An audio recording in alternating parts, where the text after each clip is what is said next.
బట్టతలతో బాధపడుతున్నారా? ఆధునితనమైన పద్ధతిలో హెయిర్ ట్రాన్స్ప్లాంటేషన్ చేయబడును. Face clinic, Hyderabad. జయప్రకాష్ నారాయణ గారు ఎన్నికల ప్రచారానికి వెళతారా? ఏ పార్టీ ఇప్పుడు కూటమికి మద్దతు అన్నారు కాబట్టి ఆ క్రమంలో ఎన్నికల ప్రచారానికి ఆంధ్రప్రదేశ్ ప్రజలు లేదా దేశవ్యాప్తంగా ప్రజల్ని సరైనటువంటి నాయకులు ఎన్నుకునేటువంటి క్రమంలో మీ వాదాన్ని వినిపించే అవకాశం ఉందా? ఇప్పటికే ఆలోచన లేదు. మా భావాలను స్పష్టంగా చెప్పాం.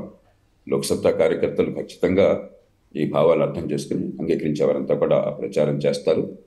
ఈ దేశంలో ప్రజాస్వామ్యం కోసం నడుం కడతారు. ఎన్నికలైన తర్వాత కూడా ఎవరు వచ్చిన అధికారంలోకి నేను ఒక నిర్దిష్ట ఎజెండా కూడా ప్రకటించాను.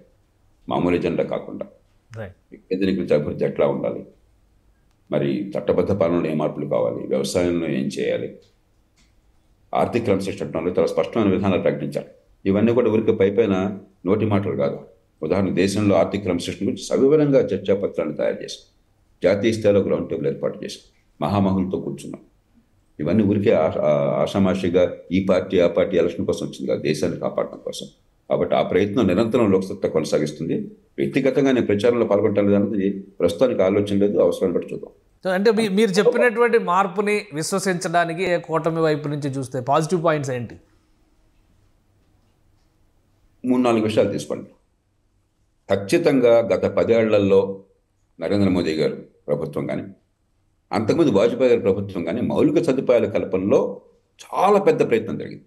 ఈ దేశానికి మొబైల్ ఫోన్లు 100 కోట్ల మందికి వచ్చినాయి అంటే, ఇవాళ దేశమంతా డిజిటల్ ఇన్ఫ్రాస్ట్రక్చర్ వచ్చింది అంటే, అవినీతి లేకుండా సంక్షేమాన్ని మధ్యవర్తులు లేకుండా అందించగలుగుతున్నారు అని చెప్పంటే, పెట్టుబడులు పెరుగుతున్నాయి అంటే, ఒక విశ్వాసం కలుగుతోంది అంటే, కోవిడ్ లాంటి సంక్షోభాన్ని ఎదుర్కొని కూడా ఆర్థిక ప్రగతి ప్రపంచంలో పెద్ద దేశాల్లో ఎక్కువ స్థాయిలో ఉన్న వచ్చే 20-25 ఏళ్ళు పెరిగే అవకాశం కనిపిస్తోంది అంటే, ఖచ్చితంగా సంక్షేమాన్ని అభివృద్ధితో సమతూకాన్ని మోదీ ప్రభుత్వం పాటించింది. గతంలో వాజ్పేయి ప్రభుత్వం పాటించింది. అలాగే చంద్రబాబు నాయుడు గారి ప్రభుత్వం, ఆయన మీద ఎన్నైనా మీకు ఆరోపణలు ఉండొచ్చు, లేకపోతే విమర్శలు జరగచ్చు, తప్పలేదు. రాజకీయంలో ఎవరైనా విమర్శించవచ్చు.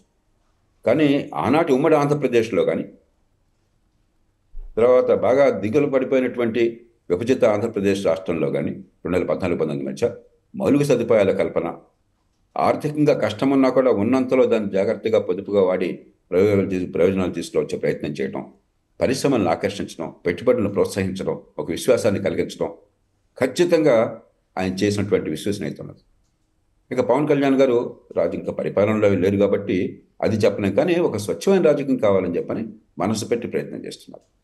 కాబట్టి గత చరిత్రను బట్టి మనం చూడగలం. రెండోది ఏమవుతుంది, మన దేశంలో చట్టబద్ధ పాలన లేదు.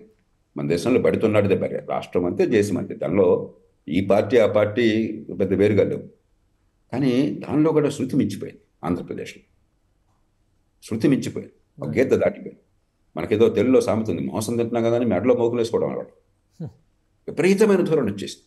ఒక ఆధిపత్య ధోరణి, మిగతా వాళ్ళని బతకనీయని ధోరణి, అంత తెలుస్తామన్న ధోరణి, ఒక మాఫియా ధోరణి. ఖచ్చితంగా ఏ పార్టీ ఉన్నా నరేంద్ర మోదీ గారు జాతీయ స్థాయిలో ఉండొచ్చు, మరి ఇవాళ రేవంత్ రెడ్డి గారు తెలంగాణలో, జగన్మోహన్ రెడ్డి గారు ఆంధ్రప్రదేశ్లో ఉండొచ్చు, లేకపోతే ఇంకొకరు రావచ్చు, ఎవరున్నా కూడా చట్టబద్ధ పాలన సమూలంగా మార్చాలి. కానీ కనీసం ఉన్నత నాశనం కాకూడదు. ఈవేళ అసలు మీ ఆస్తుల రక్షణ ఉంటుందా? అసలు ఎలక్షన్లో ఓట్లు స్వేచ్ఛగా వేయగలరా అని మొట్టమొదటిసారిగా తెలుగునాట ఒక చర్చ చెలరేగుతోంది. ఏ పెద్ద రాష్ట్రంలో కూడా భారతదేశంలో గత 75 ఏళ్లలో ఎన్ని లోపాలున్నా కూడా ఎన్నికల్లో స్వేచ్ఛగా ఓటు వేసే అవకాశం లేదన్న భయం కలగల. అంటే ఏమిటి?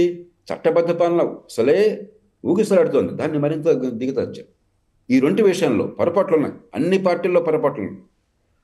మన వ్యవస్థ లోపభూయిష్టమైంది. కానీ కాస్తంత ఎంతో కొంత కొన్ని మర్యాదలను పాటించు, కొన్ని పద్ధతులను పాటించడం ఈ కూటమిలో ఉన్న పార్టీలకు ఉన్నది. సుమన్ టీవీలో మీ పర్సనల్ అండ్ బిజినెస్ ప్రమోషన్స్ కోసం కింది నెంబర్కి కాంటాక్ట్ చేయండి.